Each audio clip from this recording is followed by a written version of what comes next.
Hello everybody, my name is James, hope you're doing well and welcome back to another video, and today we're going to be talking about a key Honda update as well as an open letter from Alpine addressing sabotage claims. If you enjoyed the video, make sure to leave a like and subscribe for more Formula 1 content.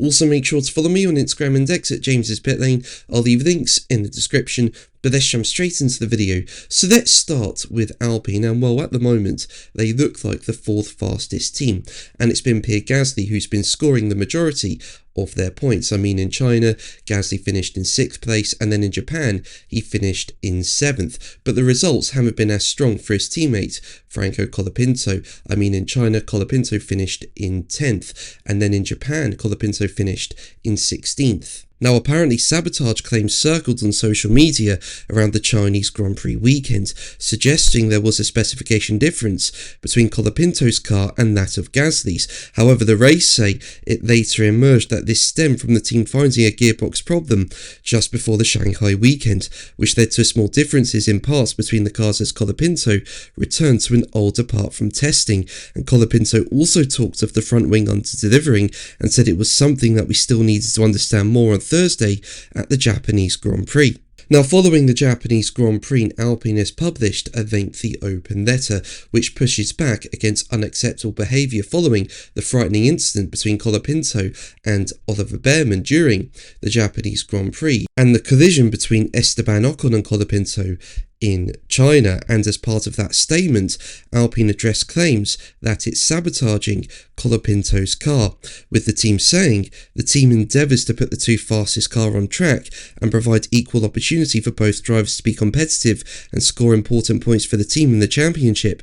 In some instances, given the need to fast-track parts and carefully manage the manufacturing process, the team is only able to bring select parts or upgrades to some events. However, that is never the intended or desired approach, as if the part is a performance upgrade, as we hope and intend, then we want it available on both cars immediately. This has remained the case this year, and both Pierre and Franco have been running with the same equipment, barring some small low-performance impacting parts in China due to switching gearbox components. And the team went on to say, Franco is our driver, and the team has placed its trust in him, just as he has with the team.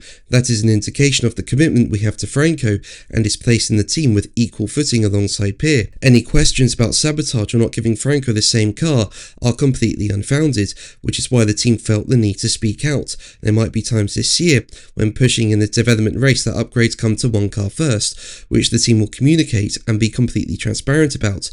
That being said, the aim will always remain to bring upgrades to both cars where possible. It's absolutely not in the team's interests to not score points, and any suggestions of self-sabotage isn't conducive to that ultimate end goal. From the opening races, the team finds itself in a strong position, and the team is not counting on its laurels and is staying grounded. At the last two races, the team has been the fourth fastest car, and we know that we have to work incredibly hard to stay there and have two cars regularly in with a chance of scoring points. But let's move on to Aston Martin and Honda, and as we know, they've got off to a difficult start in 2026. I mean, the team just looks slow, and on top of that, neither Lance Stroll or Fernando Alonso finished either the Australian or Chinese Grand Prix. However, there were some positives in Japan. I mean, while the team was still slow, Fernando Alonso was able to finish the Grand Prix in 18th place, and while Lance Stroll did not finish the Japanese Grand Prix, he was still able to do 31 laps, much more than the 9 done in Shanghai. Now, one of the key issues for Aston Martin in 2026 is the vibrations coming from the Honda power unit.